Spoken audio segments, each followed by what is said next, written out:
The creation of urine by the nephrons involves three processes: glomerular filtration, tubular reabsorption, and tubular secretion. The first step in the creation of urine from blood plasma occurs in the glomerulus. Blood flows into the glomerulus through the afferent arteriole. Because the afferent arteriole is larger than the efferent arteriole, blood flows in faster than it can leave. This contributes to higher pressure within the glomerular capillaries. The pressure causes water and small solutes such as electrolytes, glucose, amino acids, and nitrogenous wastes to filter through small pores in the walls of the glomerular capillaries into Bowman's capsule. Blood cells and most plasma proteins are too large to pass through the pores. The fluid that filters into Bowman's capsule then flows into the renal tubules. There, sodium moves by active transport out of the proximal convoluted tubule and into the bloodstream of the peritubular capillaries. Water follows sodium, diffusing rapidly from the tubular fluid into the blood. Glucose, amino acids, chloride, potassium, and bicarbonate also pass out of the tubules and into the blood. About half of the nitrogenous waste, urea, is also reabsorbed.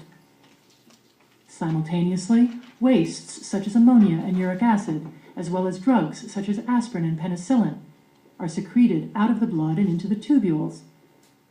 Tubular secretion of hydrogen ions also occurs, helping to regulate. So I know it gets a little confusing about reabsorption, secretion. Anytime you're thinking reabsorb, that means it's coming from the P tubes back into the blood. So we're reabsorbing water, glucose, sodium. And like she said, where sodium goes, water follows. Always remember that. Sodium goes, water follows. So we'll reabsorb sodium. Water will go with it, glucose, potassium. We've got some acids with some acid-base balance, urea. But then we're secreting, so we're going to pee out other things, waste products and toxins that we've gone and metabolized. The body's pH. Next, water diffuses out of the descending limb of the loop of Henle, further concentrating the filtrate. In the ascending limb of the loop of Henle, sodium and chloride are actively pumped into interstitial fluid. The thicker wall of the ascending limb prevents water from following sodium out of the tubule. The distal So that's kind of cool there. Again, we reabsorb water here. We reabsorb some more water here. This here, we're taking out some sodium.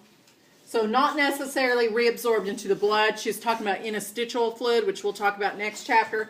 That's going in between the cells in the tissues. But what's cool about it is this big fat one will allow for water to go out, where this tiny one, smaller, is holding in that water. Because remember we said where sodium goes, water follows. This one's preventing water from following it. So we're not losing some water at that point. Ducts reabsorb variable amounts of water and salts. Specialized cells within this part of the nephron play a role in acid-base balance, reabsorbing potassium and secreting hydrogen into the tubule. At the distal. Finally, the collecting duct reabsorbs water and concentrates the urine. So lastly, we have more water here being reabsorbed, more water here, because your nephrons, all of them are actually filtering out about 99% of your fluid. So again, if we didn't cause things to reabsorb water all along this tubule, then we would be in trouble. We would die very quickly. If we didn't have antidiuretic hormone, which is anti-diuretic, prevents us from diuresing, getting rid of fluid, then we would die quickly. So when we build this nephron out of clay, I'll have you do it on a board. And then you'll also do the same thing. You'll do the arrows. And so you'll say it's going out. You'll just do the arrows pointing out sodium, water, glucose, potassium at the sections. Because you can see at different sections of this tubule, there are different things being removed back into the blood. And there's different things being excreted or into the pee. or secreted. Secreted, not excreted, secreted. So this will be on that board that you'll make with your little